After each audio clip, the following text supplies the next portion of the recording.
Today I'm going to be doing the Taiwan circular swirl, and I have actually never done the Taiwan swirl all the way through the top. I've kind of done it a little bit, excuse me, all the way through the soap. I've done it as a surface design, but I've never done it all the way through the soap itself.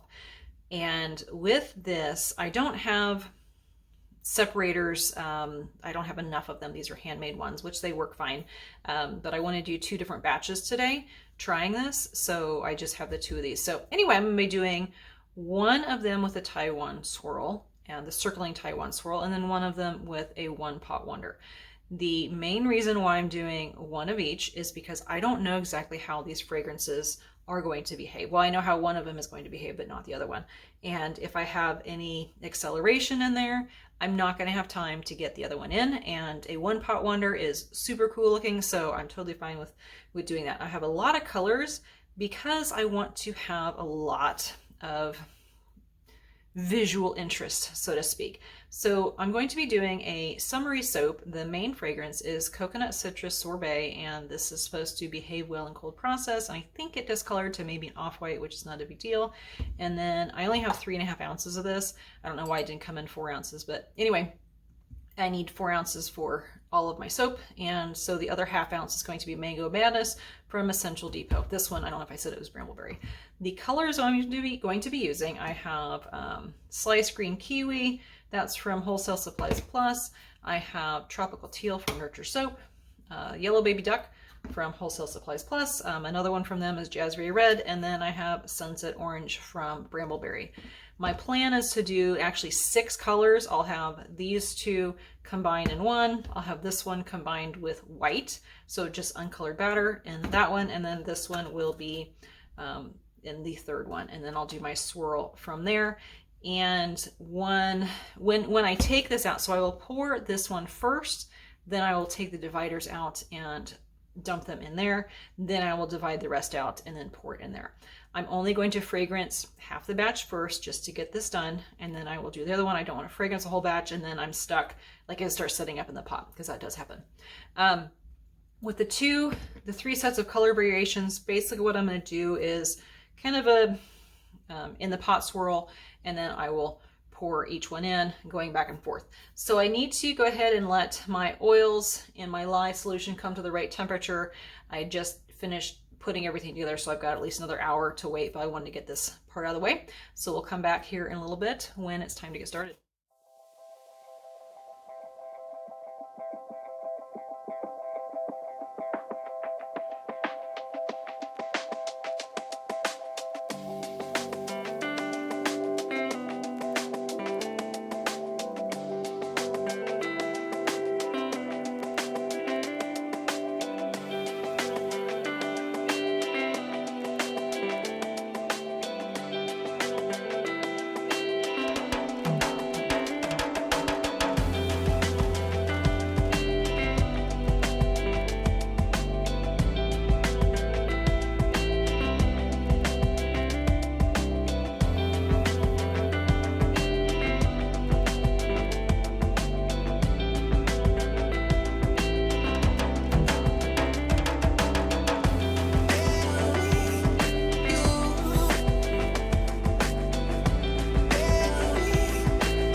this one didn't exactly go as planned, but it went better than my first attempt.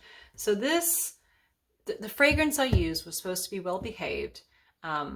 It really wasn't as well behaved as it should have been. If I had done some quick swirls, it would have been fine, but it really was not as well behaved as I said. There was acceleration, let's just put it that way. It wasn't like moderate or severe, but there was definitely acceleration that impeded on me being able to use the 6 colors and be able to do the designs I wanted. So even with this one, this is the second one that I poured with the One Pot Wonder, I wasn't even able to get the colors mixed in, the fragrance added, mixed in, and poured to get that fluid design. So you can see that really crisp line there between the different colors. Now the top one, that was a different fragrance. That was that mango from Essential Depot. That one's super fluid, had no problem with that. And it wasn't my batter, that was fine.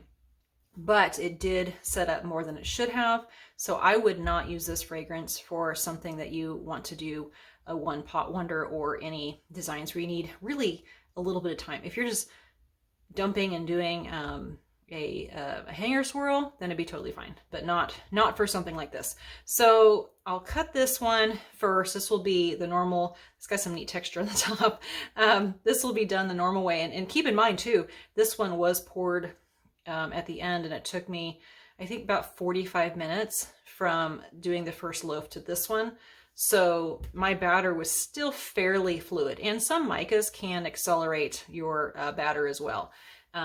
Anyway, so this is the one that's supposed to have the swirl in it, and I did end up having some acceleration. You can see here, this is the bottom of the loaf. You can see where I have my lines going through. Now over here is when I thought, oh, well, maybe I'll use the bigger end of the skewer. Well, I changed my mind, didn't like that, so I went ahead and switched back to the skinnier part. So if you have a really fluid batter, then you want to use a skinnier skewer. If you have thicker batter, then obviously use a thinner one. So I'm going to cut this end off like normal. So this will make 10 bars of soap. I'm going to cut the end piece off like normal, and I'm going to go ahead and kind of score these edges because that's going to help me here in a little bit. So I'll cut this end off, and then I'm going to cut it into thirds, and then I'm going to flip it, and then I'm going to cut it this way into thirds. So that'll be my 9 bars of soap. And actually I just cut a loaf, and the one that I made right before this accelerated, one fragrance accelerated really bad that wasn't supposed to. The other one was about the same, and the third layer was not accelerated at all. So that was the bottom of it. And you can see this layer accelerated. This one wasn't so bad, and this was super fluid. So I didn't really get the drag lines there that I wanted. So I'm hoping this one will be better. But anyway, originally I was going to cut it like the wood grain with my slab cutter, but I discovered that this is going to be, they'll be 1-inch slices either way. So I have just my single bar one that I will cut it in chunks of 3, then I'll flip it and I'll use my multi-bar cutter. You'll see here in a second. So let's go ahead and cut this soap open.